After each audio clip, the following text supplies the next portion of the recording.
할렐루야. 아멘. 하나님의 은혜가 예배하는 저와 여러분에게 늘 풍성하게 임하시기를 간절히 소망합니다. 아멘. 이 대한민국에는 이제 수능 시험이 있어서 이맘때쯤에 한국 교회가 몇 년 전부터 이렇게 유행이라고 말하긴 그리고 열심을 내서 함께 예배하는 자리가 있습니다. 다니엘 기도회라는 순서인데요. 처음에 그 오륜교회를 중심으로 시작된 이 기도회에 한국의 많은 교회들이 오프라인, 온라인에서 함께 말씀을 나누고 기도하는 시간으로 만들어가고 있습니다. 2주간 차를 타고 이동하면서 한 목사님의 설교를 듣는 중에 이런 말씀을 하시더라고요.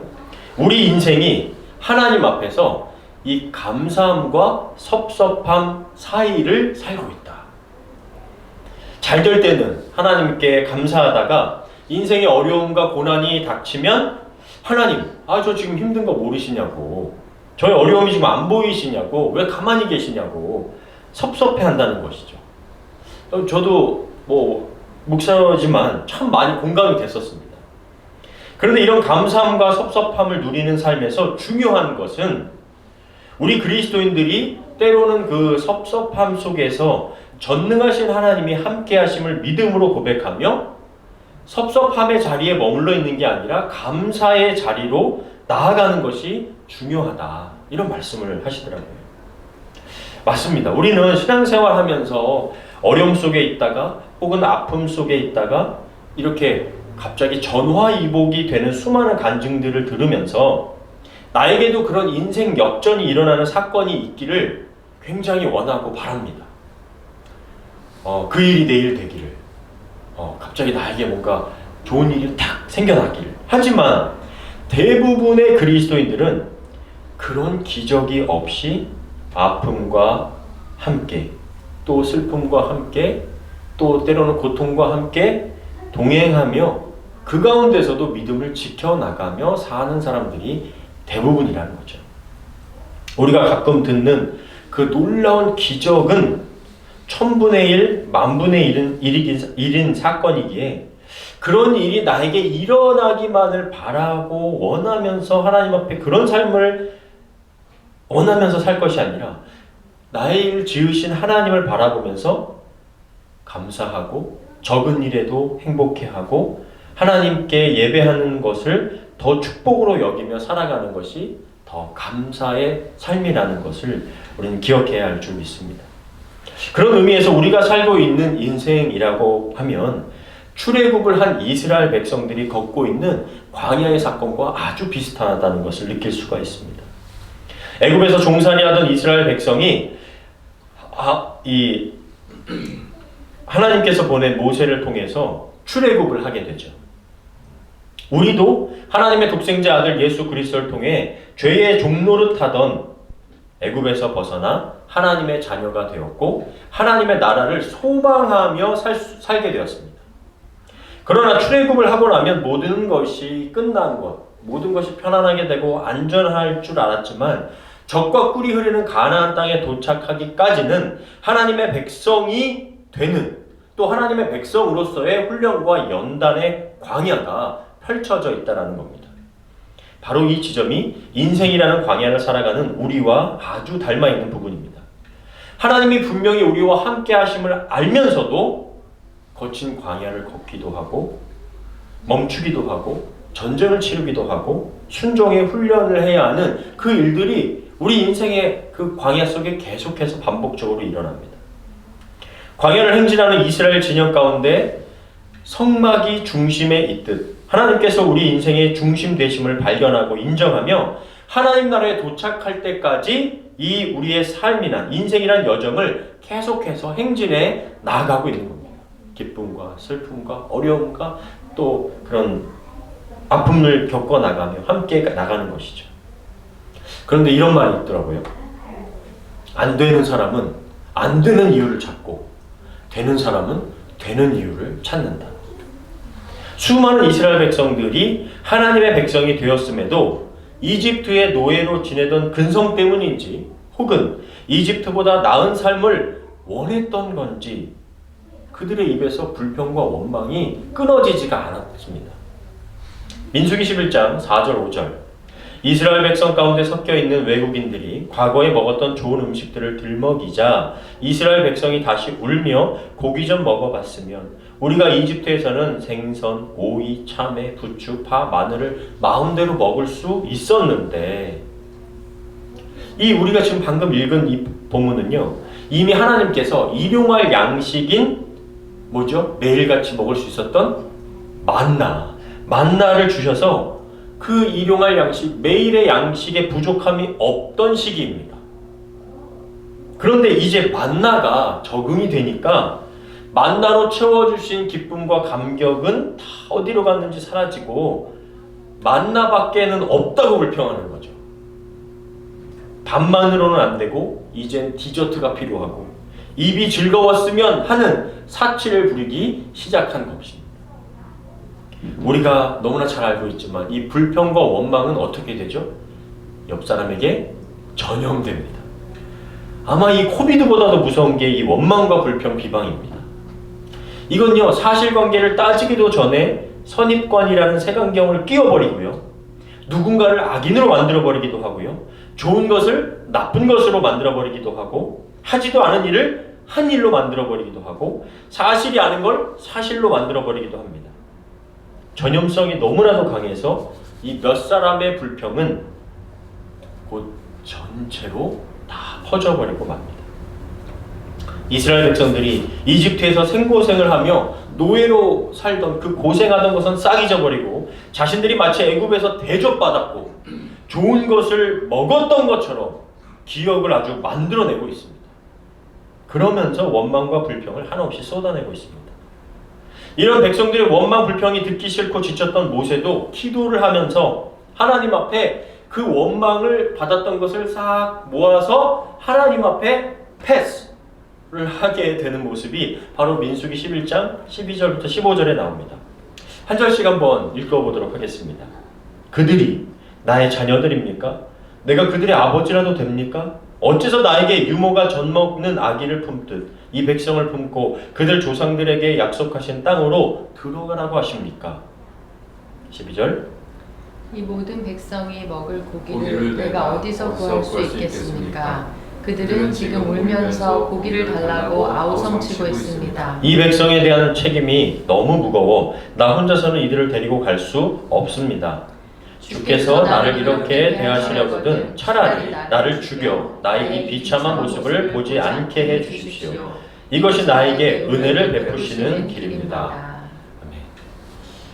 엘리야도 그랬지만 이 모세도 참 리더로서 나만 혼자 남은 것 같은 그 마음이 너무나 컸던 것 같습니다.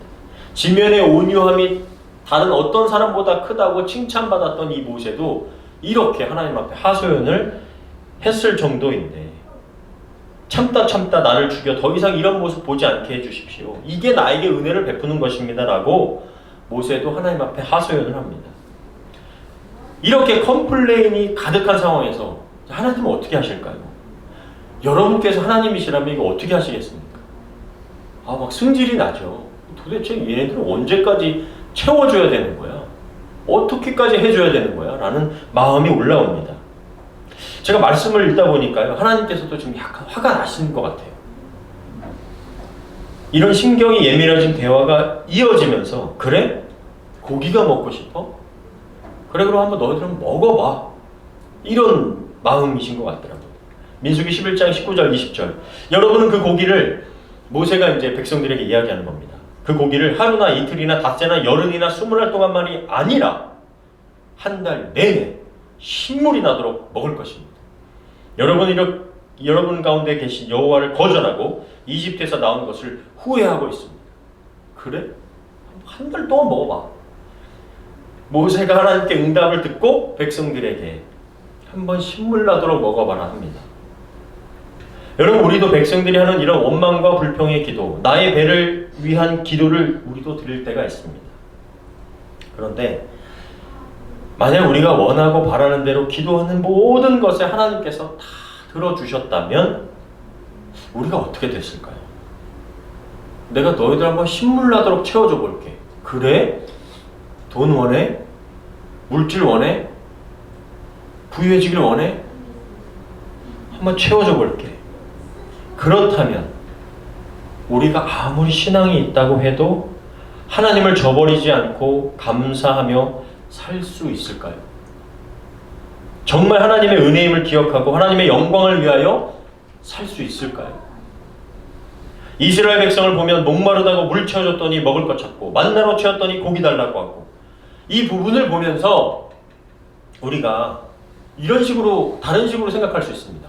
구하라, 찾으라, 두드리라, 그러면 주신다 라고, 그러니까 하나님께 너희들은 간구해라 라고 우리가 이 부분을 강조할 수도 있겠지만, 이 부분에서는 우리는 우리 인간의 욕심이 끝이 없구나 라는 것을 발견해야 합니다.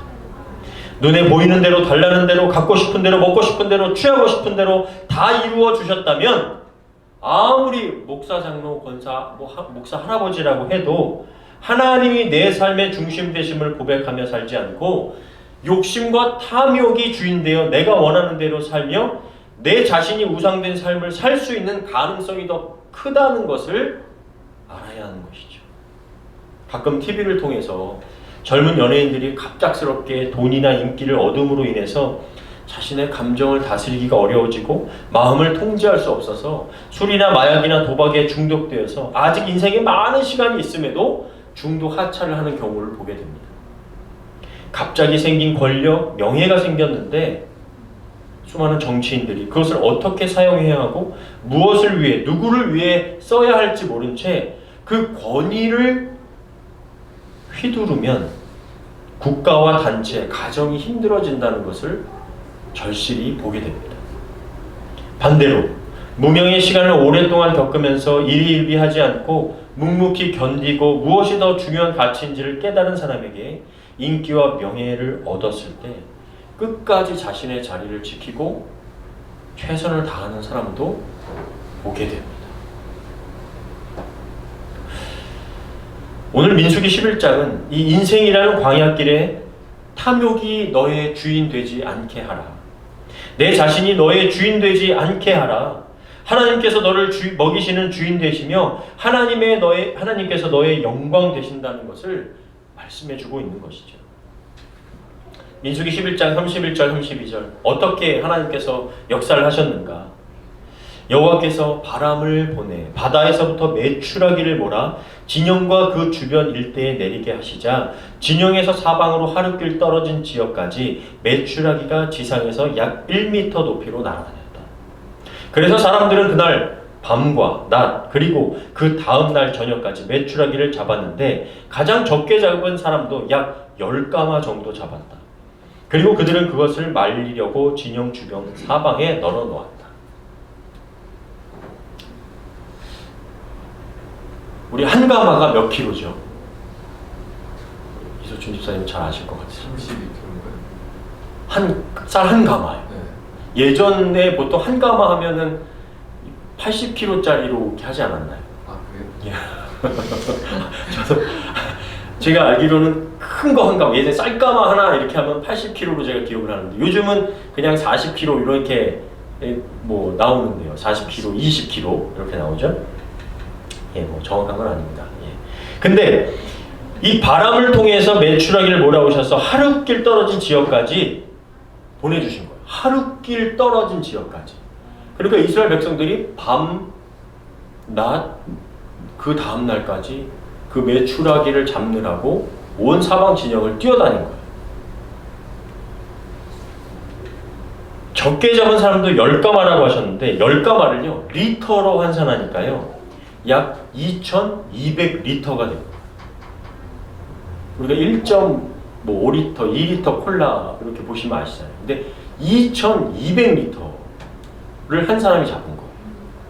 어마어마한 양을 잡았죠. 그러니까 정말 하나님이 말씀하신 대로, 모세를 통해서 말씀하신 대로 너희들 한 달 동안 신물 나도록 고기 먹게 해줄게 라고 하신 거가 이루어지는 거죠. 말씀을 보면서 이 장면을 제가 막 상상해 봤습니다. 남녀, 노인, 어린아이 뭐 할 거 없이 약 뭐 60만 명의 남자가 출애굽을 했고 보통은 240만에서 200만 명 정도의 여자, 어린아이, 뭐 노인 하면은 200만 명 정도를 추산하거든요. 사람들이 너도 나도 매출하게 잡겠다고 뭐 뜰채 가지고 나온 사람, 막대기 휘두르는 사람, 가방이나 담을 것 가지고 미친 듯이 쓸어 담는 모습이 막 떠오르더라고요. 야, 이게 보통 일이 아니었겠구나. 진영에서 하루뜰 정도 떨어진 정도의 그 매출하기 때가 올 정도니 그 많은 사람들이 뛰어다니고 사방팔방을 움직이면서 매출하기를 잡겠다고 하는 모습이 와, 이거 보통 일 아니었겠다는 생각이 들었습니다. 그러다가 제가 이 그림을 좀 찾아했는데 모두 다 그냥 매출하기 이렇게 잡는 모습, 아름다운 모습으로 다 그렸는데 한 그림을 딱 봤는데 제가 생각한 모습하고 너무 비슷한 거예요. 근데 혹시 저 가운데 지금 빨간 두건 쓴 남자 혹시 눈빛이 보이십니까? 제가 상상한 모습이 약간 이렇게 비춰졌거든요. 이걸 뭐라고 그러죠? 눈이 뒤집혔다 라고 표현할 수가 있습니다. 처음에 아마 매출하기를 어느 정도 잡았을 때는요, 즐거워하고 기뻐했을 거예요. 그런데 자신이 먹을 분량을 이제 잡은 후부터는 분명히 많이 잡았음에도 내가 한 마리라도 이제 더 잡아보려는, 아니 내가 너보다 더 많이 잡을 거야. 이제는 어느 순간 지나면 잡는 것보다는 죽이는 재미로 뛰어다닐 수도 있었을 겁니다. 그 모습은 이제는 광기서린 모습이 되어서 눈이 뒤집혔겠다라는 마음이 들었습니다. 생각해 보십시오. 하나님의 임재로 늘 가득했던 그 영광의 이스라엘 진영이 이제는 탐욕과 광기로 가득한 이스라엘의 12지파가 되어버린 거예요. 마치 현대사회에서 돈의 노예가 된 사람들이 눈이 벌게지도록 다른 사람이 어떻게 되든지 환경이 어떻게 되든지 상관없이 나를 위해서 더 많이 외치며 살아가는 모습 같아 보였습니다. 이것은 하나님께서 바라신 하나님의 백성의 모습이 아니라 다시 애굽에서 살고 있는 죄의 종로로 타고 있었던 그들의 모습으로 돌아가 버린 것과 마찬가지인 겁니다. 하나님은 탐욕 백성 만드시려고 출애굽시키신 것이 아니라 거룩한 하나님의 백성 만드시기 원하신 건데, 이들 안에 숨겨진 탐욕은 언제든지 다시 나를 위한 욕구가 솟구칠 때 다시 죄인 백성 될 수 있다는 것을 보여주신 겁니다. 그래서인지요, 하나님은 이제 잡은 뒤에 어떻게 해야 되죠? 그래, 너희들 원했었던 고기 천천히 많이 먹어, 이렇게 하셔야 되는 거 아니에요? 그런데 그 다음 구절을 보면 어떻게 되냐면요, 민수기 11장 33, 34절. 그러나 그들이 그 고기를 입안에 넣고 씹기도 전에 여호와께서 노하셔서 무서운 재앙으로 그들을 수없이 죽이셨다. 그래서 그것을 기브롯 핫다와 탐욕의 무덤이라고 불렀다. 그것은 고기에 대한 탐욕을 가진 사람들을 거기 매장하였기 때문이었다. 저는요, 처음에 이 말씀 보고 잘 이해가 안 되더라고요.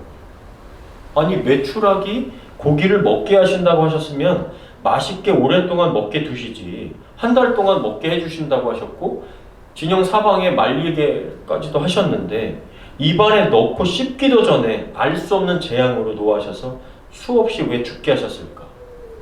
그러니까 이 말씀을요, 문자대로만 보면 절대로 이해할 수가 없는 본문이었던 거예요.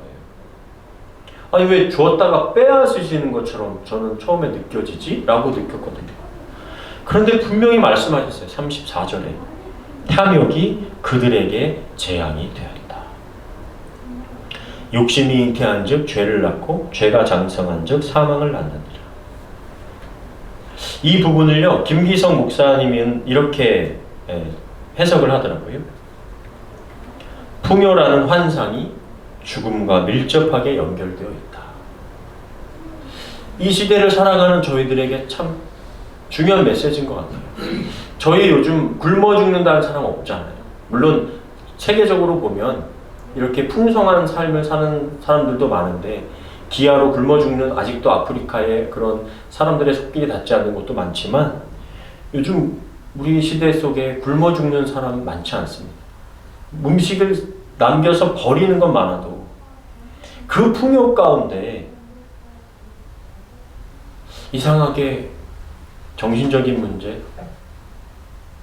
또 많은 문제, 어떤 범죄의 문제, 악의 문제, 풍요 속에 전쟁이 일어나는 문제, 풍요라는 환상이 죽음과 밀접하게 연결되었다는 것은 결국 우리의 탐욕과 욕심이 사망으로 연결되어져 있다라는 것을 우리가 하나님의 이 말씀을 통해서 기브롯 핫다와라는 말씀을 통해서 우리가 좀 보게 됩니다. 자본주의 안에서 우리는 늘 물질 만능주의, 소비주의에 엄청난 도전을 받으며 삽니다. 그래서 현대 교회도 하나님과의 관계를 돈으로 교환하면서 교묘하게 믿음 좋은 신앙으로 바꾸어 버립니다. 돈으로 하나님의 능력이 나에게 나타난 것처럼 해석하기도 합니다. 돈이 많아지면 내가 믿음이 좋아서 그래. 교회가 커지면 우리 교회가 믿음이 좋아서 그래. 인생의 광야에서 하나님의 전능하심을 물질로 바꾸어 내가 하나님께 순종하는 것이 아니라 내 필요를 채워주시기를 원하다가 그것이 채워지는 것 같으면 결국 무서운 탐욕의 무덤에 묻혀버리고 말게 됩니다. 수많은 이스라엘 사람들이 하나님과 탐욕을 바꾸어버리자 그곳에서 죽음을 맞이하게 되었습니다. 그래서 그곳 이름이 기브롯 핫다아와 탐욕의 무덤입니다. 욕심과 탐욕이 폭발된 백성들이 장사된 곳. 고기를 입에 넣어 씹기도 전에 죽음을 맞이하는 곳. 그들의 삶을 이어가지 못하고 그들의 욕심이 하나님이 되어서 장사되어 버린 곳이 기브롯 핫다아와입니다. 우리가 하나님을 내가 만든 신으로 바꾸어 버리면 그 종교는 불교도 될 수 있고 이슬람이 될 수도 있고 다른 종교가 되어버릴 수도 있는 것이죠. 내가 만든 종교가 되어버릴 수도 있는 겁니다. 사랑하는 저와 여러분, 인생이라는 광야를 걷게 하신 것은 훈련과 연단이라는 목적도 있지만 이 광야라는 인생의 주인은 하나님이라는 것. 하나님이 너와 함께 하신다는 것. 너를 통하여 하나님의 영광이 드러나야 한다는 것. 하나님이 너를 붙들어 그분의 나라로 이끄시는 분이라는 것. 이라는 확신의 시간이며 인내의 시간이며 소망의 시간인 줄 믿습니다. 우리가 인생 때론 섭섭함과 원망과 불평의 자리에 머물며 탐욕과 욕심으로 광야를 채우지 않고 우리와 동행하시며 결국 하나님의 백성으로 우리를 거룩한 자 만드실 하나님을 신뢰하며 한 주간 우리가 하나님을 바라보며 신뢰하며 승리하시는 저와 여러분 다 되실 수 있기를 주님의 이름으로 간절히 축원합니다. 아멘.